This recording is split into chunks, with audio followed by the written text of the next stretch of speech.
Os irmãos sabem que eu adoro ver um vídeo de restauração de carro, principalmente os carros brasileiros mais antigos. O cara vai lá, pega aquele carro todo destruído e vai detalhe por detalhe fazendo aquele ajuste até ficar como se fosse novo. Agora, eu vi uma saga que era o conserto de um Opala.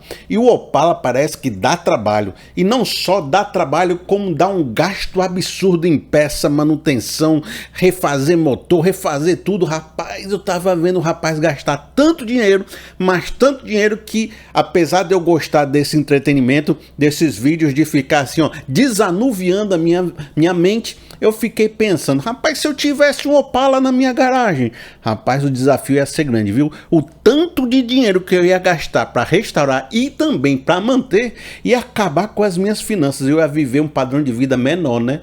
Eu ia reduzir meu padrão de vida para sustentar o padrão de vida do Opala. Talvez isso causasse confusão com a minha esposa, com os meus filhos. Talvez a minha vida fosse mais pesada. Isso seria para mim uma coisa ruim, né? Aí eu vi um comentário nos vídeos, né? Tava vendo lá o cara acertando o motor e fazendo o motor funcionar, o motor tava fumaçando. Aí eu vi um comentário no vídeo que dizia assim: rapaz, ter um Opala é isso mesmo. Você já gastou muito dinheiro e ainda vai gastar muito mais. Eu sei, porque eu já tive um. E o tanto de dinheiro que ele gastou quase faliu a minha família. Mas é isso mesmo. Só entende quem é apaixonado. Só entende quem gosta do Opalão, né? O cara tava feliz. E feliz em contar que tinha gastado quase o dinheiro da família toda.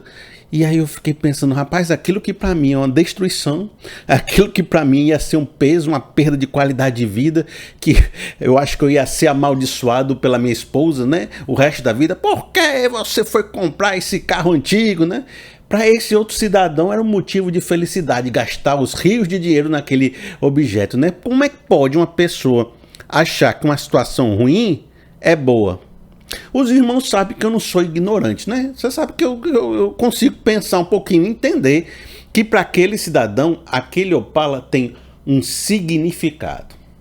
E as coisas que para nós tem uma história, tem um significado, tem um propósito, causa algo em nós maravilhoso, bom, aquilo tem valor. E aí ele enxerga valor no Opalão, ele enxerga valor em gastar dinheiro porque aquilo é o seu entretenimento. Aquilo é sua paixão, aquilo lhe conecta com pessoas, aquilo lhe traz a lembrança de uma época maravilhosa que ele viveu, talvez fosse, né, o Opala do seu pai, aquilo lhe conecta com seu pai, né? Aquilo ali tem um bocado de história junto e para ele tem significado e por isso gastar rios de dinheiro nesse carro antigo não é algo ruim, para ele é algo bom. Então olha, eu fiquei aqui pensando com a minha cabeça, olha, dependendo do significado que as coisas têm para nós, para alguém aquilo pode ser uma vida ruim, pode ser um problema ruim, pode ser um problema complicado. E para outra pessoa pode ser o mesmo Opala, os mesmos desafios, o mesmo dinheiro gasto, mas uma situação que ele se sente feliz, agradável, feliz em gastar dinheiro, né? Quem sabe também feliz em gastar gasolina para fazer esses 6 cilindros rodar por aí. O outro lado dessa equação que eu queria trazer para nós aqui é o fato de que esse mesmo conceito nos traz uma alta reflexão. Por exemplo, olhando para a situação inversa, para você entender aonde eu quero chegar. Olha, uma vez eu conheci uma pessoa, uma moça, que teve uma infância com alguma coisa traumática com algum homem, certo? Ou essa moça se envolveu com conceitos que diziam que todo homem é mau, todo homem é ruim, todo homem é perverso, todo homem causa opressão nas mulheres.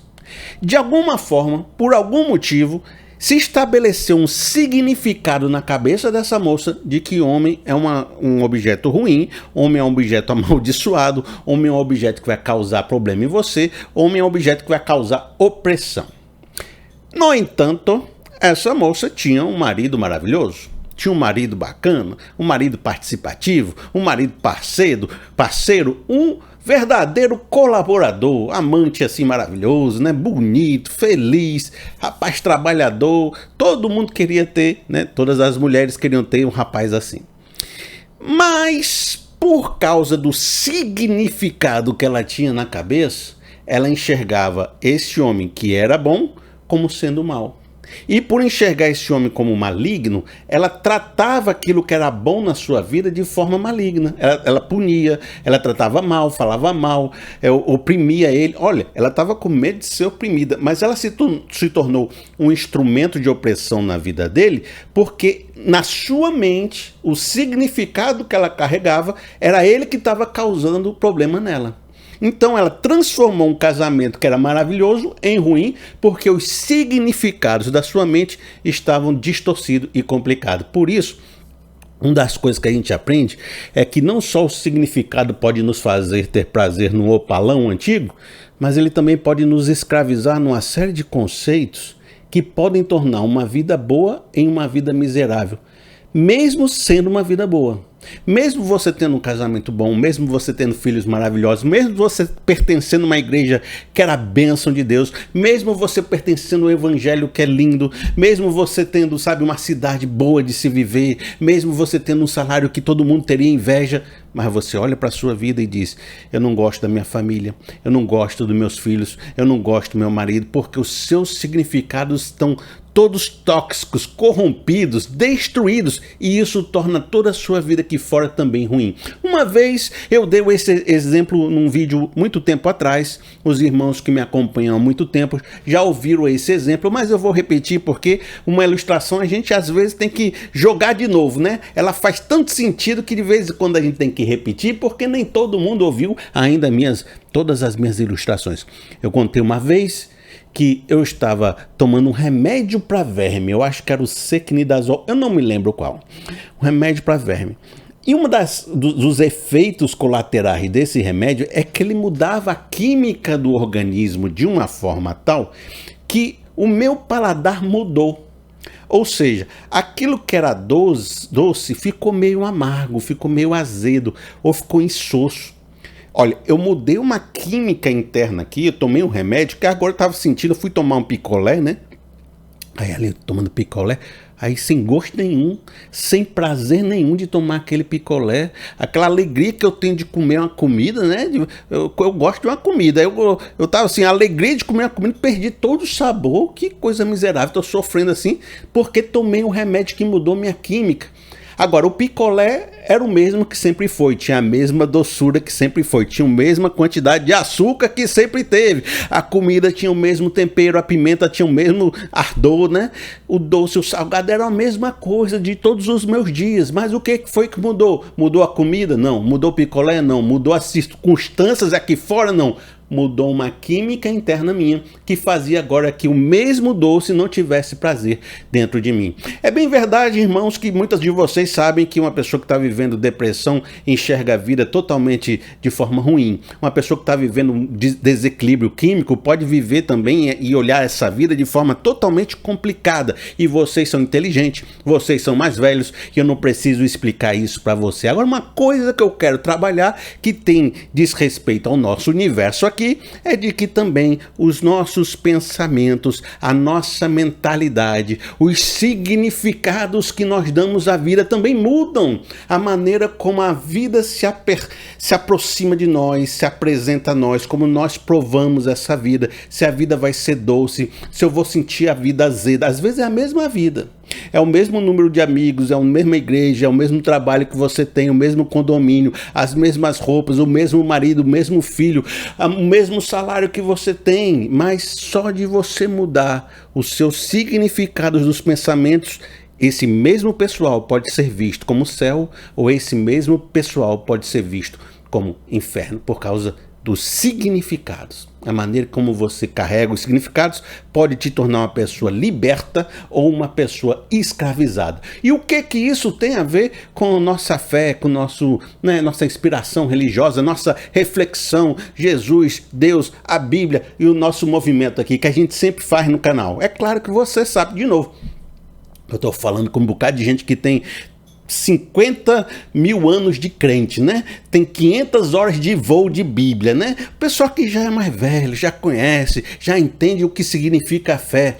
A fé, por si só, é uma experiência carregada de significados. Ou seja, não é possível se aproximar da fé sem que isso mexa profundamente no nosso coração, na nossa mentalidade e mude tudo que a gente enxerga e como a gente enxerga a vida. A fé é um poderoso instrumento de transformação de significados. Ela injeta esses significados do alto para que a gente possa ver essa vida de maneira muito melhor. E nesse sentido, eu estava uma vez conversando com um colega de trabalho, muitos anos atrás. Isso aí é véia.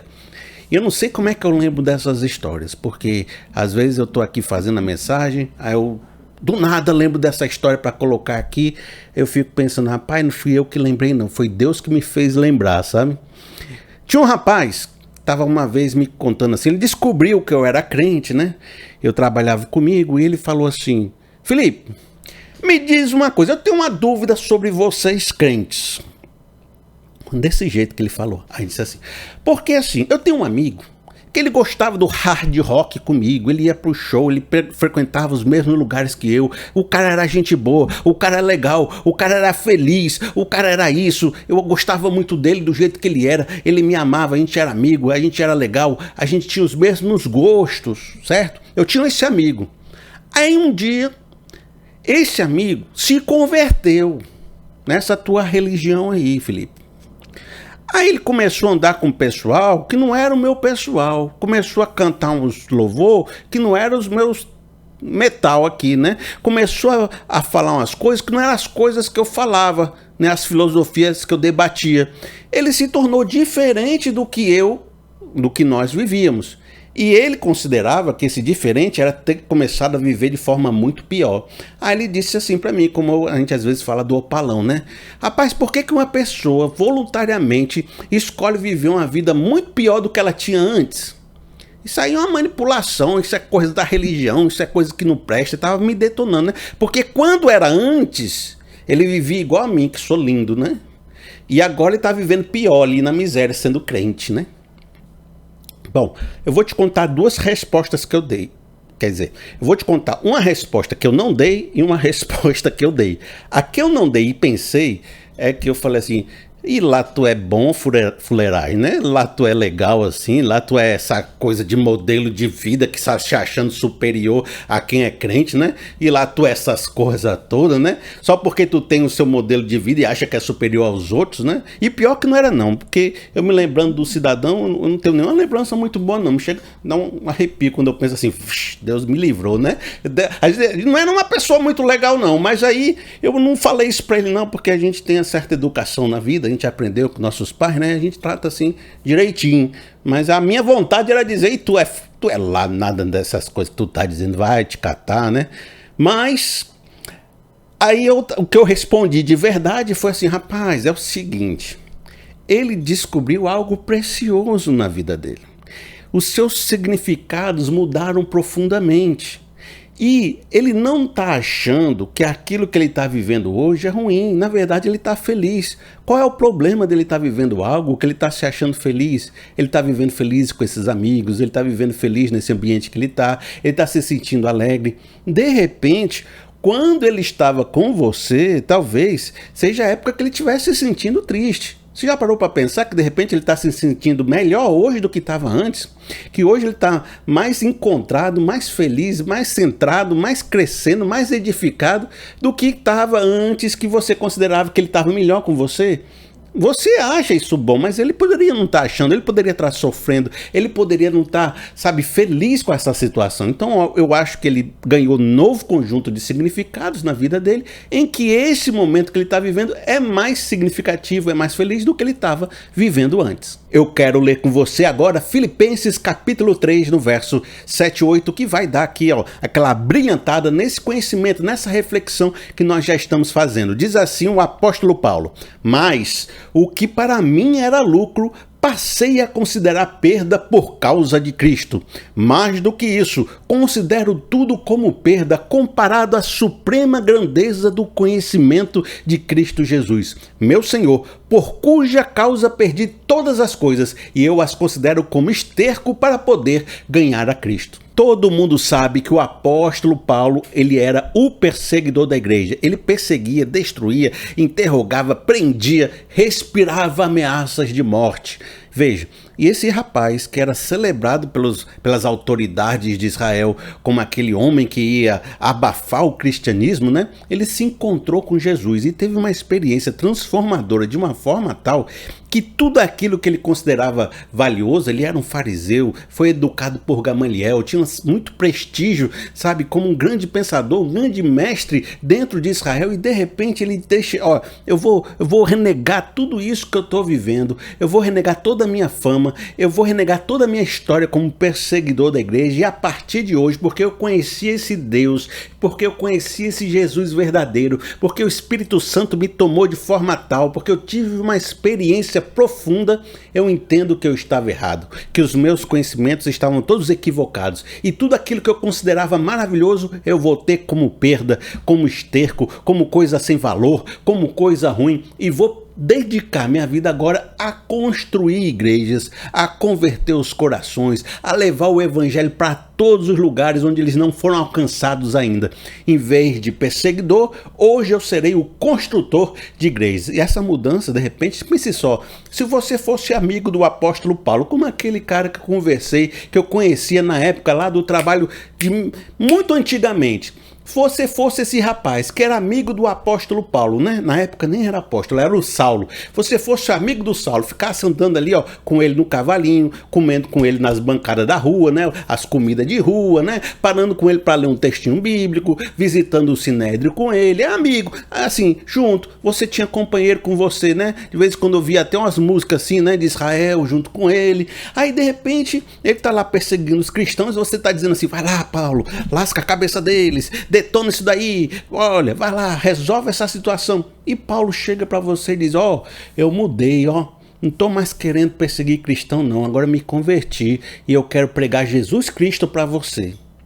Eu não faço mais aquelas coisas que a gente fazia antes não, eu vou viajar esse mundo todo pregando o evangelho, sem ter onde reclinar a cabeça também, vivendo, fazendo tenda, reunindo com os irmãos, onde estiver. Aí esse rapaz, né? Ele ia fazer que nem esse rapaz aqui do passado, dizer assim, Paulo, você está escolhendo uma coisa pior do que tu vivia. Aqui você tinha prestígio, aqui você tinha lucro, aqui você tinha uma nação, aqui você tinha amigos. O que você vai fazer com esse pessoal perseguido, esse pessoal minoria, esse pessoal que tem nada na cabeça, esse pessoal que não tem lucro? Rapaz, você está escolhendo uma vida pior. E é isso que o povo não entende quando a gente faz uma transformação. Eles acham que a gente está indo viver uma vida pior, mas a gente encontrou algo tão precioso que mudou o nosso significado de forma tal que agora sim a gente entende que está vivendo uma vida maravilhosa. E antes, tudo que a gente estava vivendo era perda. Não sei se o irmão se lembra, você que é crente também, você acompanhou essa história muitas vezes, e tem um rapaz que é muito querido, de A a B da igreja evangélica. De todos os segmentos, eu acho que esse rapaz é muito querido. Chama Rodolfo Abrantes. Ele era um cantor muito famoso na época daquela banda chamada Raimundos. Aí, uma época, ele apareceu convertido, né? E muita gente pensou assim, rapaz, o que aconteceu com o Rodolfo? Ele era umas bandas mais assim irreverentes, falava coisas bem pesadas, complicadas, e a juventude toda gostava dessa rebeldia, e de repente o cara se converteu, tá falando de Deus, tá falando de Jesus. Todo mundo achou que o menino era louco, todo mundo achou que ele estava descendo a ladeira para algo pior do que ele tinha antes. Eu vi uma vez uma entrevista dele, não sei se foi nas páginas amarelas da revista Veja, se lembra? Eu não sei onde foi, mas eu vi uma entrevista dele que ele falou algo, ou então foi um testemunho que ele deu. Lembra que a gente compartilhava assim, uns MP3, umas fitas com o testemunho dele. De vez em quando a gente se encontrava com esse testemunho pela internet. Até hoje eu acho que ele fala disso nas suas palavras por aí. Mas veja, nessa palavra que eu li sobre ele, ele dizia assim, olha, quando eu estava mal, nas drogas, me sentindo doente, né, no fundo do poço, todo mundo me aplaudia e dizia que eu estava um sucesso e que eu era maravilhoso. Agora que eu estou bem, recuperado, com saúde, feliz, com a minha vida organizada, estou me sentindo no melhor momento da minha vida, todo mundo diz que eu estou pior. Veja como as pessoas são, né? E isso me causou um impacto muito profundo. Às vezes, quem está dizendo que a gente está ruim, está vivendo uma vida muito pior que a nossa. E nem conhece a nossa vida para dizer que a gente está pior, porque às vezes a gente estava se destruindo, naquele lugar que você achava que estava bom. Não é por isso também que você percebe muitos cantores de sucesso que às vezes cometem suicídio, que às vezes caem nas drogas, que às vezes se acabam, porque às vezes aquele local que você considera bom, na verdade é ruim. E aí você diz que aquela pessoa era maravilhosa, na verdade ele está vivendo um sofrimento grande. E quando ele se converte, ele encontra uma vida que pode viver com felicidade, a gente fica dizendo que ele está louco. Por isso que às vezes Paulo fala, né, que o evangelho parece loucura. E que às vezes as coisas espirituais, para quem não tem um espírito, parece loucura. As pessoas não entendem, porque eles têm uma mente carnal somente, e não conseguem ver pelos olhos do Espírito Santo. E parece que essas pessoas estão enganadas pelo conjunto de significados tóxicos que elas andam pela vida, que transformam aquilo que é ruim em coisa boa. E depois fica dizendo que é a gente que está vivendo as coisas ruins. Eu quero ler com vocês uma passagem bíblica que fala muito sobre esse nosso evangelho, essa nossa experiência de fé, que diz assim, olha só, Mateus capítulo 13, no verso 44 e 46. O reino dos céus é como um tesouro escondido num campo. Certo homem, tendo encontrado-o, escondeu-o de novo. Então, cheio de alegria, foi, vendeu tudo o que tinha e comprou aquele campo. O reino dos céus também é como um negociante que procura pérolas preciosas. Encontrando uma pérola de grande valor, foi, vendeu tudo o que tinha e a comprou. Nós cristãos, nós que temos fé em Deus, nós que desenvolvemos esse relacionamento com Deus e a nossa espiritualidade, nós encontramos uma pérola muito preciosa, um tesouro muito precioso, e vale a pena perder tudo que nós temos, vender tudo, toda uma antiga vida para comprar essa pérola, para viver com esse Deus, para viver essa novidade de vida. As pessoas não entendem, mas às vezes esse mundo é aflitivo, é sofrido, é complicado, é desalento, é sem esperança, nos deixa assim cabisbaixo, nos vai destruindo por dentro e destruindo toda a nossa alegria de viver. Mas quando a gente encontra um evangelho, uma fé que nos traz esperança, e pela primeira vez a gente tem vontade de lutar nessa vida, de acordar e de vencer, a gente diz, rapaz, eu estou vivendo uma vida maravilhosa. As pessoas não entendem isso. As pessoas não entendem que às vezes a gente está vivendo uma vida sem perdão. A gente não se perdoa, a gente não perdoa o nosso passado, a gente não perdoa as pessoas próximas a nós. E esse perdão, essa falta de perdão vai amargurando nossos sentimentos, vai envenenando a nossa alma, e a gente encontra um evangelho que nos ensina a perdoar, e a gente começa a dizer assim, rapaz, a vida está mais leve, eu estou com sangue purificado, eu expurguei esse veneno de mim, eu estou vivendo uma realidade que eu nunca pensei, eu perdoei o meu passado, eu perdoei a mim mesmo, eu encontrei essa graça e essa misericórdia de Deus. As pessoas não entendem quando a gente está vivendo uma solidão nessa vida, um sentimento de que ninguém gosta da gente, que a gente não tem com quem se apoiar, a gente não tem, sabe, a gente se sente único nesse mundo, a gente se sente assim com aquele sentimento de solidão extrema. Aí um dia a gente se encontra com Deus e nunca mais a gente se sentiu sozinho. Deus se faz presente no nosso coração. Ele, quando a gente está sozinho, ele diz, você não está só, eu estou aqui com você. Calma, meu amigo, naquelas madrugadas que você está orando, Deus estava contigo, Deus te fortaleceu, e você diz, como é que eu posso trocar essa verdade da experiência da fé para uma vida de solidão, para uma vida de desalento, de ninguém entender o que eu estou passando? E a minha carne pecadora que me escravizava, me fazia fazer coisas que eu não queria fazer, e hoje pela primeira vez eu sinto que eu tenho condição de vencê-la. Eu sinto que pela força do Espírito Santo, pelos frutos e dons que Ele manifesta na minha vida, eu posso viver uma vida diferente. As pessoas não entendem isso. Eu tenho a minha mesma casa, eu tenho a minha mesma família, eu tenho o meu mesmo emprego, eu tenho a minha mesma cabeça, mas eu estou diferente. Algo mudou dentro de mim, então eu começo a ser feliz com a minha mente. Eu não era feliz com a minha mente, eu era ansioso, depressivo, complicado, não tinha atenção, não tinha nada, angustiado. Hoje eu estou feliz com a minha mente, o meu corpo, eu era infeliz com o meu corpo, me achava feio, me achava disforme, não tinha confiança, eu achava que eu tinha raiva de mim. Hoje eu me amo, hoje eu estou alegre, hoje eu estou feliz, eu amo a minha esposa, eu estava brigado com ela, eu amo meus filhos, eu não queria nem ver eles na minha frente. Eu transformei tudo porque mudou um significado no meu coração. Amigo, isso é muito relevante e quem encontra essa pérola não acha que está indo para um lugar pior, está, na verdade, encontrando algo tão significativo que as pessoas vão achar que você está louco, mas você está indo para um lugar que você nunca esteve, que agora que você encontrou, você está feliz, você está se sentindo bem, você está se sentindo alegre. As pessoas não sabiam da sua vida. Achavam que você estava bem, mas só você sabe o que foi se encontrar com Deus e a libertação que você viveu. Agora, eu tenho uma palavra para você.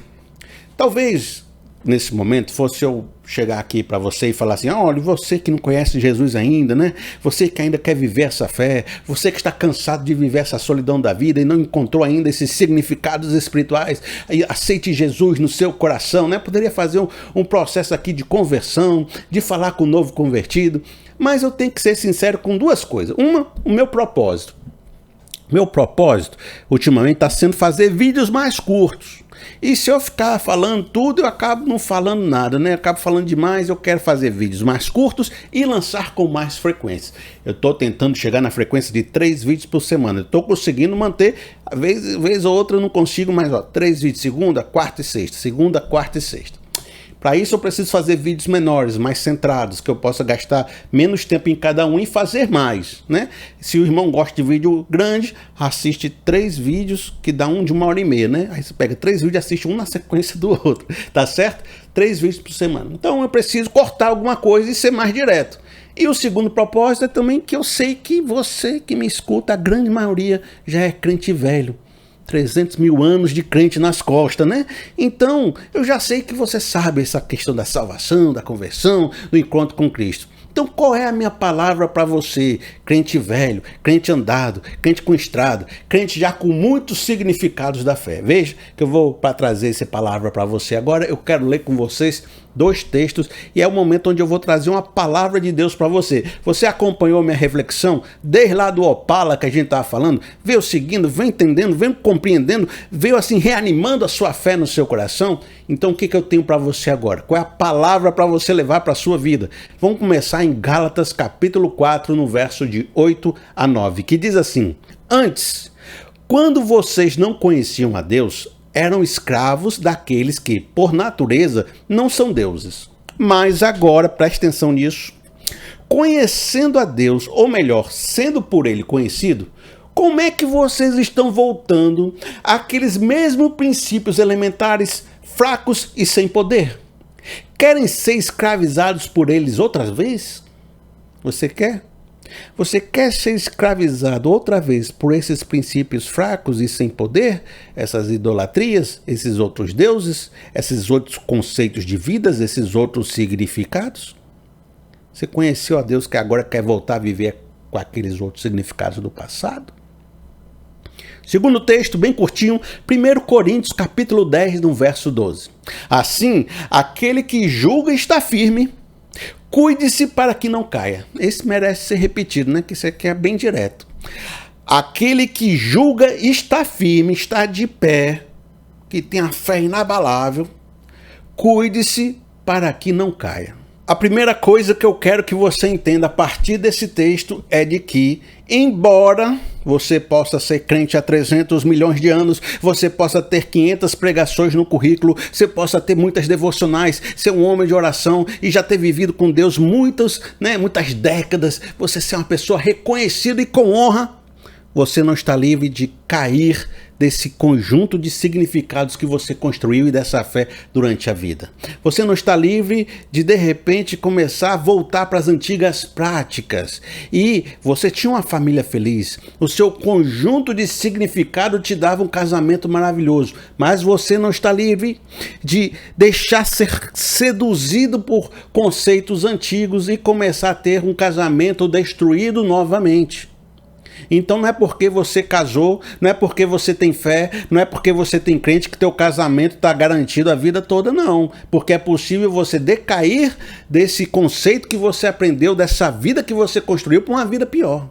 Você podia ter um bom relacionamento com seu filho e porque você decaiu desses conceitos do alto, você começou a ter uma família destruída, um relacionamento destruído. E é possível que isso aconteça. Não caia nessa fábula de que crente se converteu naquele dia em 1996 e agora está tudo feliz até morrer. Não vai ter problema nenhum, vai ser fé atrás de fé, que nunca vai cair, nunca vai ter uma dificuldade, porque a regra que nós observamos é de que o povo que foi liberto do Egito e começou a andar no deserto, se rebelou no deserto. Que a igreja que foi convertida por Paulo, que era Gálatas, acaba se retornando aos legalistas, os religiosos de novo, mesmo tendo conhecido a graça como conheceu, e até aos ídolos ela se volta novamente. Por isso, amigo, não entenda que porque você conheceu a Cristo, porque você tem 300 anos de crente, isso não pode acontecer com você. Por isso a imagem que você tem que ter da nossa vida cristã, da sua pessoa, não deve ser de um soldado imbatível, de um soldado que diz, pode vir, pode bater aqui no peito que eu aguento tudo, que nada vai mais abalar os meus pensamentos, que a minha fé é forte, que os meus significados são fortes. Não pense desse jeito. Sabe como é que você deve se enxergar? Como é que eu aconselho que você se enxergue? Como ex-viciado. O ex-viciado que todo dia tem que lutar para não cair de novo, porque o ex-viciado ele sabe que o que ele viveu. O ex-viciado sabe a vida que tinha, sabe o que ele destruiu. E ele sabe como ele era dominado por essa carne do homem, por esse velho homem que está dentro de nós, essa velha mulher que está aí dentro de você.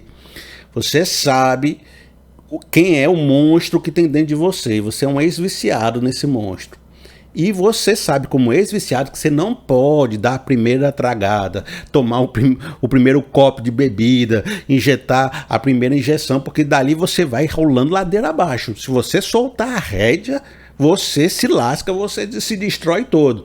Por isso, a vida do crente tem que ser uma vida de vigilância. Uma vida de tomar cuidado para não cair, para não ser absorto por esses conhecimentos que vêm de fininho, entram em nós e destroem a nossa consciência, e a gente começa a achar tudo ruim, destruir tudo à nossa volta.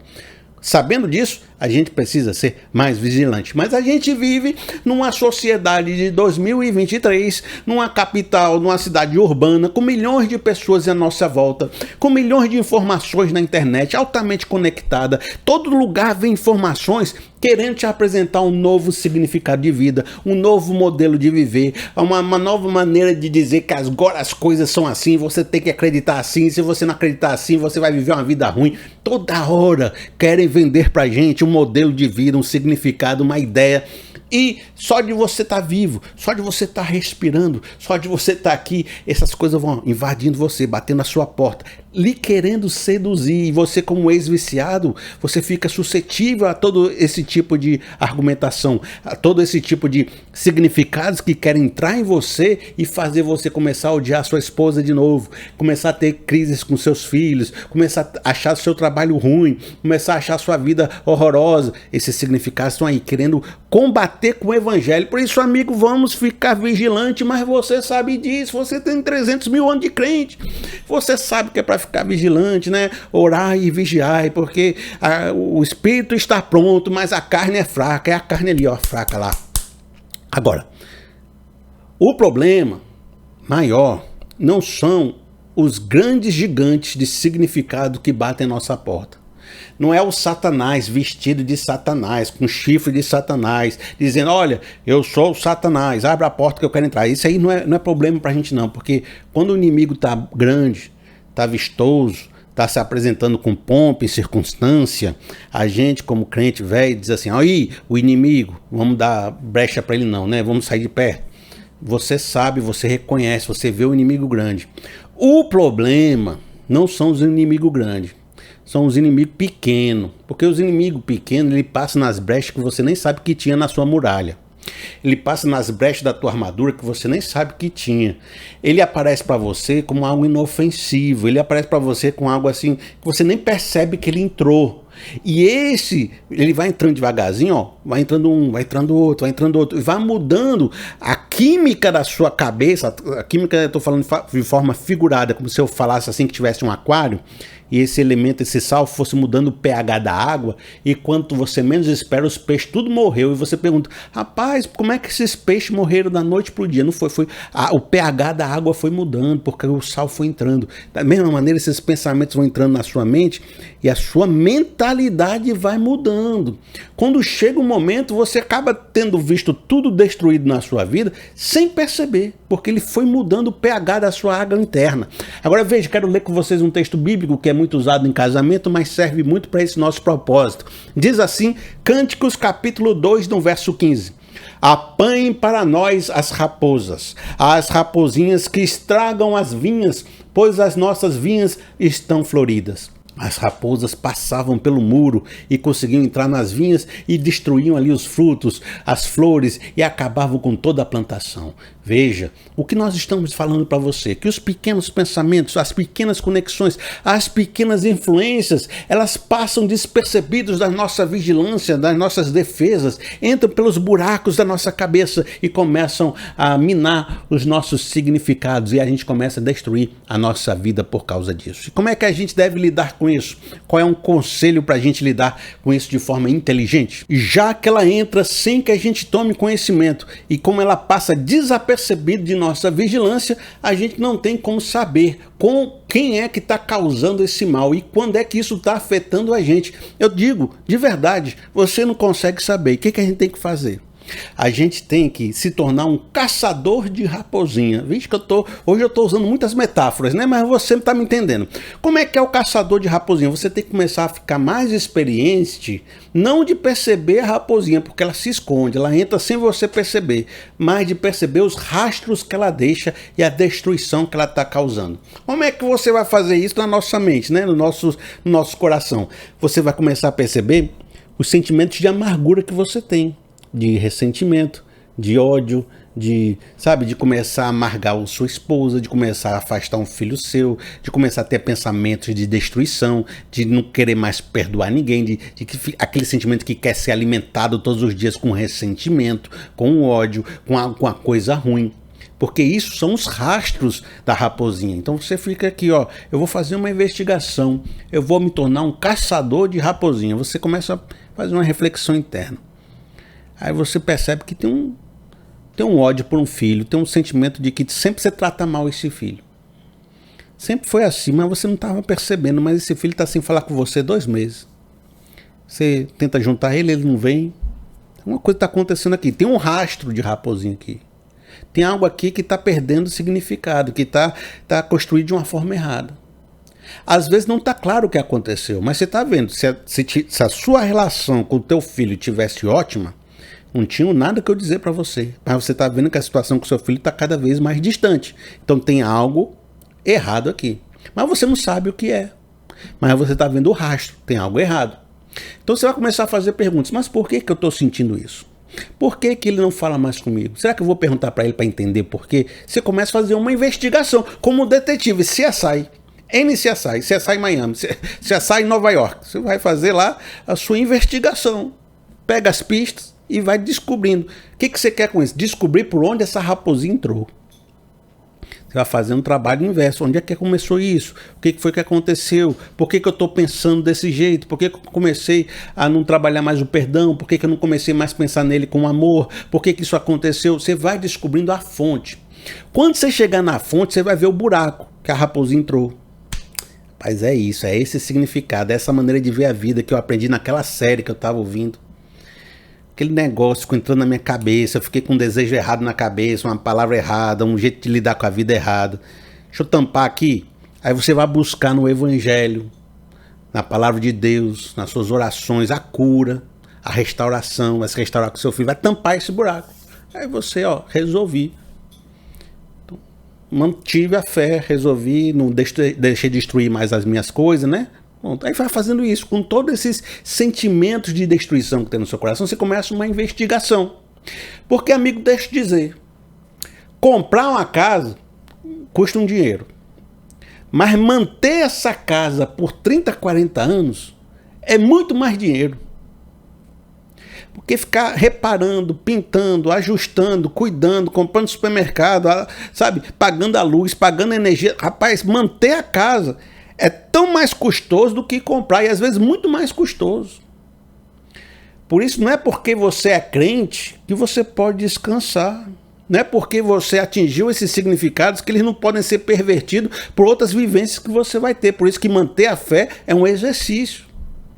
Casar, todo mundo casa. Manter um casamento de muitos anos é uma experiência de fé constante, uma luta constante. Ter um filho, qualquer adolescente consegue. Criar um filho bem, colocá-lo na vida, encaixá-lo na vida, completar sua obra nesse filho, é uma luta constante, é um trabalho constante, é um exercício de fé constante. Por isso, amigo, vigiar, pesquisar, consertar é o seu trabalho agora. Mesmo você sendo um crente de 300 bilhões de anos, o seu trabalho é continuar essa obra que você conheceu em 1993 e que seu amigo dizia que você ficou doido. E você não ficou doido porque você sabia o que você encontrou e o que você vivia. Mas não adianta ter só conhecido, é preciso viver essa vida nessa fé, para que você possa dar testemunho lá na frente dizendo: rapaz, eu cumpri a carreira, combati o bom combate, guardei a fé, Deus pode me levar que deu certo, ó, valeu. Eu vou ficando por aqui, espero que eu possa ter te abençoado. Se o irmão quiser me abençoar, não se constranja, faça aí o Pix para mim, qualquer valor. Tem sido muito importante a participação de todos vocês, que me ajuda a me sustentar para mim continuar fazendo esses vídeos para vocês. Veja, use o Pix, pr.felipeseabra@gmail.com, pr.felipeseabra@gmail.com. E quando você fizer, faz ali uma mensagenzinha que dá para fazer pelo Pix, eu sempre leio todas as mensagens de você. No mais, olha, não esquece daquele, ó, apertar no like, se inscrever no canal, compartilhar com o maior número de pessoas que você conhece e ativar o sininho. Tem gente que diz que o YouTube não tá mostrando os vídeos para a pessoa, né? Não tá notificando. Pois veja aí se está notificando mesmo, se tá apertando no botão aí. Se você tá vendo o sininho apertado, você desaperta, aperta de novo, só para o YouTube saber que tu quer receber mesmo, né? No mais, que Deus abençoe você e até o nosso próximo vídeo.